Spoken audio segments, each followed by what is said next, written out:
Good morning, everyone. Maybe afternoon, if anybody here is from the East Coast. Welcome to Seattle Atheist Church. Atheists, agnostics, skeptics, born again non-believers, spiritual but open-minded, whatever you like to call yourself, you are welcome here. At Seattle Atheist Church, we use the word atheist church because you will never hear anything supernatural promoted from the podium. Now, the coronavirus has affected us all in one way or another. We hope everyone is doing well. The safety and well-being of our members is extremely important, so we thank you for joining us online today. And now on to the creed. Seattle Atheist Church was founded on the principles of scientific naturalism and secular ethics, which commits us, on the one hand, to reason and evidence-based thinking, and on the other, to compassion for our fellow human beings. These commitments motivate us to oppose magical and wishful thinking and all forms of dogma, as well as to stand firmly against all forms of prejudice. Truth claims are attempted here, and we stand ready to revise our thinking in light of new information. We attempt to be excellent to other conscious beings, and we believe in good, because good works in non-mysterious ways. If that sounds right to you, you are probably in the right place. So Ryan, I'm going to give you the floor. The title is Why You Should Quit the News, Outrage, Porn, Bias, and Misinformation. Hello, everybody. This is Ryan. Just to start off, my web camera is located at the base of my laptop, so you're going to see my hands on my mouse pad. Just try to ignore that, and I'll also be looking up. That's because my script's going to be on the back. That being said, I'm going to be giving a talk on why you should quit the news. This was based on an article written by Mark Manson. He's a best-selling author and blogger. He's got a website and all that. But so I'll occasionally read his stuff, and this sounded pretty interesting. Just counterintuitive, because we're always told you should be reading the news, and maybe there's actually problems with that. So we're going to go into some details of that today. I'm going to actually post a link to the article that this is based on. I've actually paraphrased a lot of it, modified some of it for length, so I'm not being academically just, perhaps, but it's for the talk. And anything that in this talk, credit goes full to the author. Just want to make sure that he gets credit for the presentation today.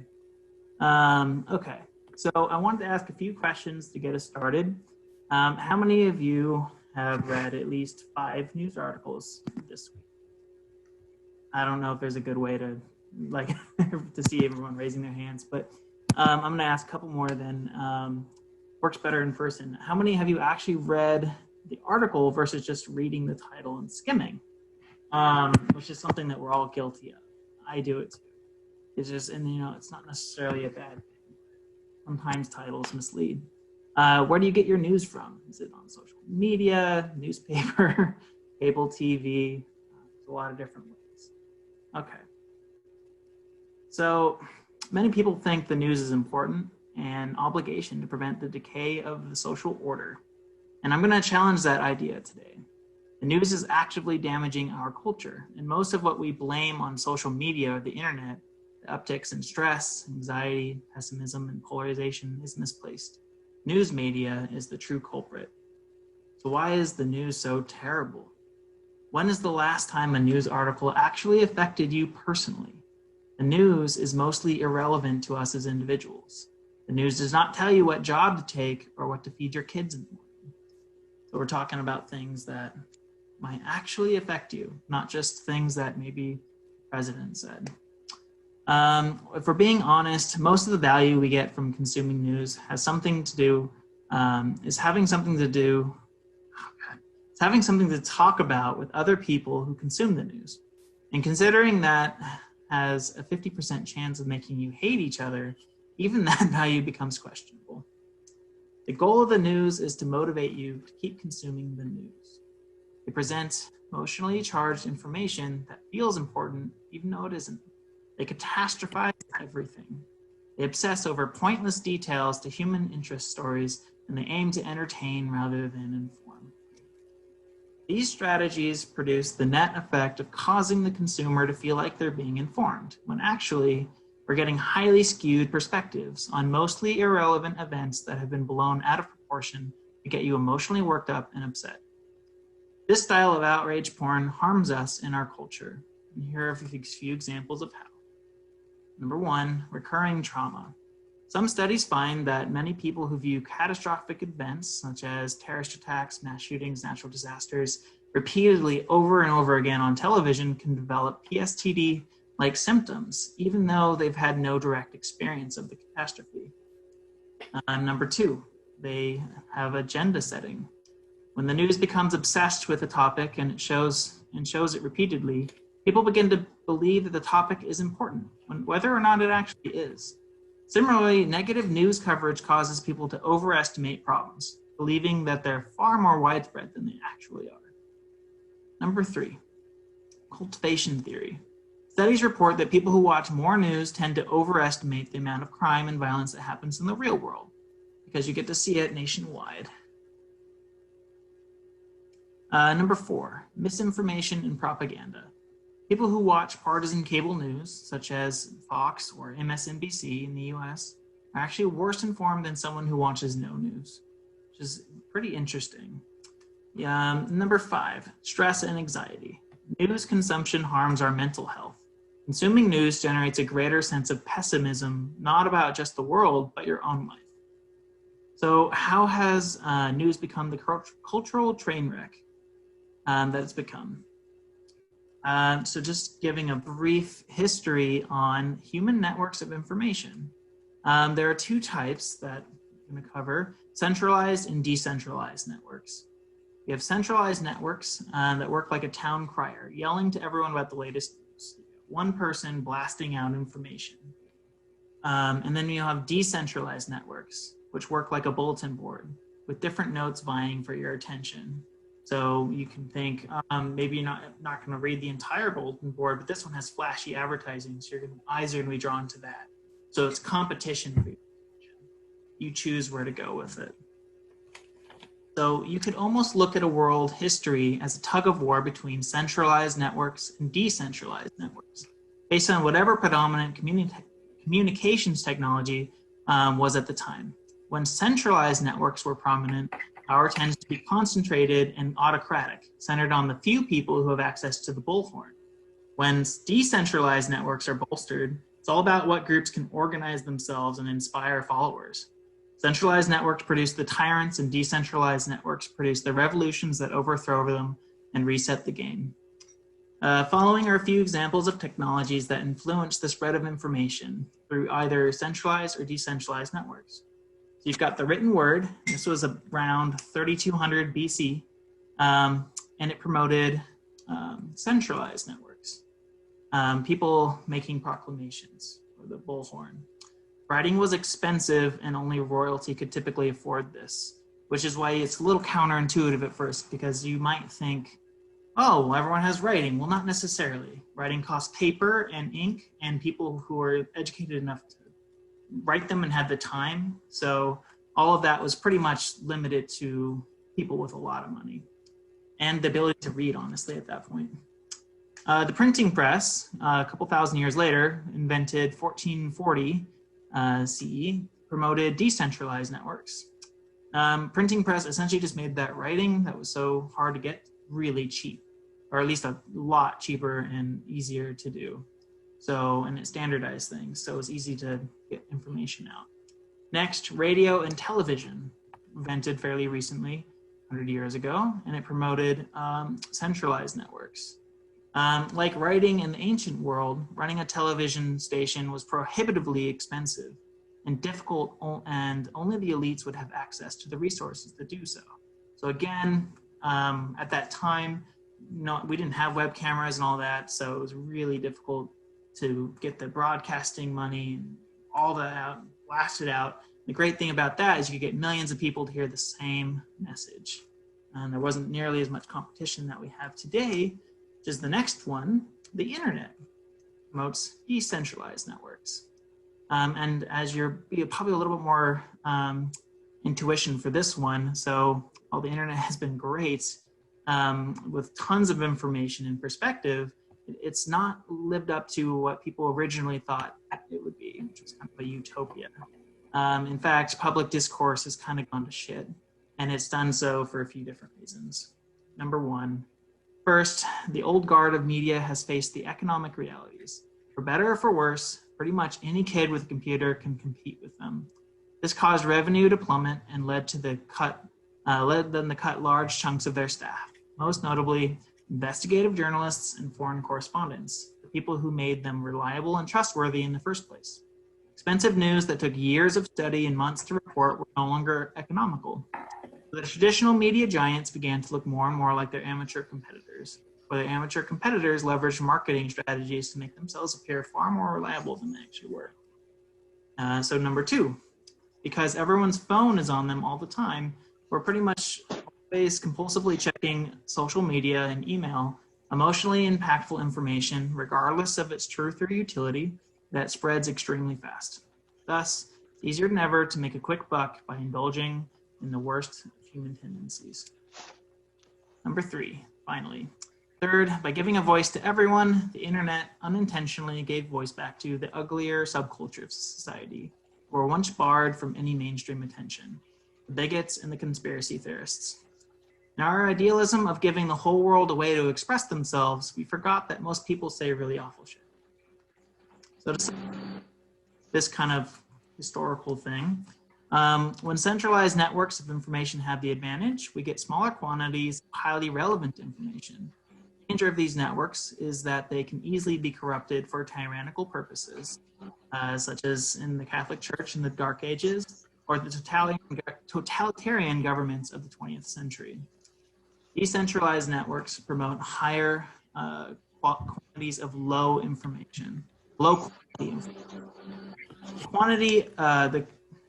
The quantity of information generally fragments population into warring factions on tribal or religious identities. They only trust their preferred messengers and distrust everybody else. Decentralized information create a much larger diversity of information, but the signal to noise ratio is poor, making it incumbent upon each individual to navigate the information and choose what should be ignored. I think someone needs to put these canopies in here. Whoever's on. Thanks. So to put it all in plain English, the frustrations we have with news media, the negativity, the lies, the partisan dickery, it's not going to change. It's not going to get better. It's on us to learn how to navigate the media environment. And to do that, we must understand what information actually is, useful and important. What makes information useful? Some information is important and some is not. Some information feels important while being totally unimportant. And some information feels unimportant while it's actually quite crucial.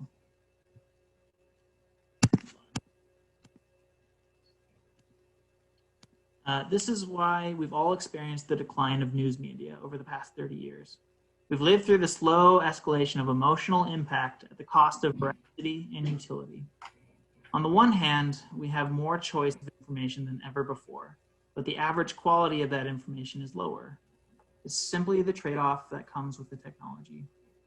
Useful macro information is information that directly impacts you and or has outsized influence on the economy. Prescription drug policy is important information. The safety rating of your car is important information. These things are boring, but they are important because they are the first effects that drive almost everything else. Almost everything else is hogwash. Terrorist attacks, school shooters, neither of these would be such a problem if it weren't for news coverage in the first place. Had Trump said something stupid, so what? When you focus on the first principles, the news becomes incredibly empty. I'd say 80 to 90% of the content out there is either A, catastrophizing some irrelevant event, B, a horse race update when all you need to know is who won. Or C, opinion and commentary dressed up as news. You can skip all of this. You don't care about the events. You don't even need to know about the horse race, just the winner. You don't need more opinions, you need data. And finally, how is the news media hijacking your attention? There are certain biases within our minds that we all fall victim to, and news media leverages them to keep us engaged and wanting more. There's the negativity bias, a well-documented effect that where people pay more attention and have more intense emotional responses to negative events than positive events. There's the present bias, the tendency to put more weight and importance on events that happened recently, as opposed to far in the past or in the future. There's the narrative bias, the desire to arrange information in terms of a coherent story structure, even if it's not true. And finally, the almighty confirmation bias, the propensity to arrange new information so that it agrees with our previously held beliefs. Chances are, if you think about the news you've consumed lately, pretty much all of it is negative, recent, story-driven, and supports your previously held beliefs. What do you want? No, I'm just trying. The problem is that the problem is that the most important information is usually long-term, slow-moving, impersonal, abstract, and invisible, and not necessarily negative. Car accidents kill more people than terrorism, mass shootings, and natural disasters combined. How much reporting do you see on car accidents or driver safety? The sequencing of the human genome was arguably the most important, was more important than any other scientific development in the 1990s, opening a path to predicting disease and conditions before they occur, altering and improving the health of millions, if not billions, of people over the coming generations. How many weekly updates do you hear about it? More than 1 billion people have been lifted out of extreme poverty worldwide due to a combination of greater access to healthcare, sanitation, and opening of markets for greater commerce. Despite the fact that the first international climate agreement was signed in 1992 by 154 countries, news media has just only recently started covering climate change with any significance. And if we're being honest, it's probably just to go along with all the natural disasters that they've been milking. Paradoxically, in its efforts to inform wide audiences, news media positions itself to misinform over inflated, extreme outlier stories. But this is not the news media's fault. It's simply how information scales in large, decentralized human networks. Information with the greatest emotional valence will travel the furthest and be broadcast the loudest. Gone are the days when we have reliable journalistic mainstays who can consistently nail what is most significant. These structures simply aren't there. Instead, we must rely upon ourselves. After all, in the internet age, we're the ones who are empowered, the user. We must screen out the crap information and consciously seek out useful information. Develop an awareness of how our attention is being seduced and prevent ourselves from getting sucked into the social media vortex of never-ending common threads. For the first time in human history, our relationship with the news depends on us. So finally, what to do? And here's the short version. Seek out the highest value content you can find and then pay for it. Limit your consumption to a few pieces of content per week. Go for quality over quantity. By high value content, ask yourself how much the content costs in terms of the labor, research, expertise, production, etc. Long form content is more expensive than short form. Research and citations are more difficult to put together than just some old dude ranting. Something that explains the historical context and acknowledges multiple sides of an issue is more difficult and time-consuming than a partisan rant. I focus on expensive because right now the news media industry is going through a slow-moving crisis of their own design. Research, fact-checking, travel to a war-torn country, not getting your shit blown up, these are all expensive. Hiring a journalist with decades of knowledge on a region is expensive. Interviewing professors and digging into research is expensive. Meanwhile, online advertising revenue pays next to nothing. So more and more media outlets are subtly and secretly pushing out cheap content that looks expensive. Uninformed 24-year-olds who can sorta, kinda sound like an experienced journalist with a lot of Google foo. The point is to remember that you want your news to be a little bit dull. If you're getting excited or worked up reading something, chances are you're being taken for a ride. If you can't afford more expensive news publications, then I recommend skipping the news entirely and simply reading books. In terms of quality information per dollar, books are the best bang for your buck. These days, I aim to make books count for at least 80% of my total reading time. Reminder, this is Mark Manson speaking, though I try to read as well. You may worry that by only reading books, you'll fall behind, but I think you'll actually find the opposite. You take the hours and minutes that you used to spend reading news and instead read books about the same topics, within a few months, the news that everyone is freaking out about will seem trifling to you. You'll see how slowly the world truly moves. You will have more context and clarity than most, and you will recognize that almost nothing needs to be known the moment it happens. Finally, blogs and podcasts. Essentially, blogs and podcasts don't succumb to the same economic realities of mainstream news media. They don't depend on huge overhead expenses to maintain, and they rely on the personal trust of their readers. So some are obviously bad and some are good, so don't just believe any blog or podcast, but there are some that do high quality work. So what not to do? Some things to maybe cut out of your diet. Basically, there's a lot of low quality information out there. And if you get nothing else from this, please consider cutting the following from your information diet. Stop watching news on television. In surveys, cable news is consistently the least informative and the most biased source of information. The nature of television demands constant stimulation and therefore undermines pretty much any serious discussion of a topic. Stop following news sites on social media. Trust me, if something is important enough, you'll hear about it anyway. When you follow news sites on social media, you are opting into the attention game. You are allowing yourself to be triggered and fought over by egregious headlines, moral outrage, and clickbait. Stop clicking on clickbait. No, it's easier said than done, but seriously, get into the habit of actively seeking out information instead of passively receiving it on your news feeds apps. The algorithms on these platforms do not work in your favor. Stop consuming news that requires less than 20 minutes. Most short-form news is garbage. If something requires more than 20 minutes to consume, it likely means that it took 2 weeks or months to produce. Sorry, I said that wrong. Probably took a long time, like weeks or months to produce. This means skip the hot takes, the quick interview clips, and the editorials, and the breaking news alerts. Instead, download long-form articles, watch documentaries, listen to long-form interviews and podcasts where the person has time to explain themselves and get into the nuance of their positions. The world is complicated and you need time to sort it out. Stop getting all of your information from one source. Make a conscious effort to check both left and right-wing sources. Get information from minorities and women and people from other countries. Follow professors and really smart people with too much time on their hands. There's a lot to be said for diversity. The real diversity is diversity of thought. In conclusion, know that the world is not going to end. The news doesn't teach you that moral outrage, while strangely satisfying, gives people a sense of accomplishing something without actually accomplishing anything. Posting on social media or writing a scathing op-ed may feel as though it's contributing to some grand movement, some great push for humanity, but that push is often grounded in nothing.